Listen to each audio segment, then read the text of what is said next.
তারেক রহমান বললেন বাংলাদেশ যতদিন টিকে থাকবে বিএনপি জনগণের পাশে থাকবে ইনশাআল্লাহ। ভিডিওটা আগে দেখুন। জনগণের দরকার পরিকল্পনা, জনগণের দরকার প্ল্যান, জনগণের দরকার কর্মসূচি। যে পরিকল্পনা, যে প্ল্যান, যে কর্মসূচি জনগণের ভাগ্য পরিবর্তন করতে পারে সেই পরিকল্পনা দরকার। এবং বিএনপি একমাত্র দল, এই মুহূর্তে বিএনপি একমাত্র রাজনৈতিক দল যাদের কাছে সেই পরিকল্পনা, সেই কর্মসূচি, সেই প্ল্যানিং রয়েছে।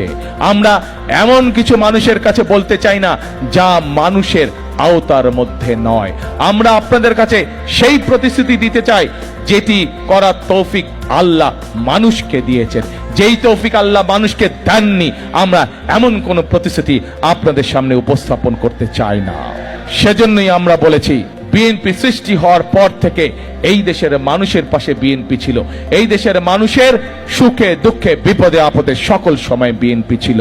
ইনশাআল্লাহ বিএনপি ছিল, বিএনপি আছে, ইনশাআল্লাহ বিএনপি জনগণের পাশে রইবে যতদিন এই দেশ টিকে থাকবে ইনশাআল্লাহ। এই ভিডিওটা সর্বোচ্চ পরিমাণ শেয়ার করে সবাইকে দেখার সুযোগ করে দিবেন।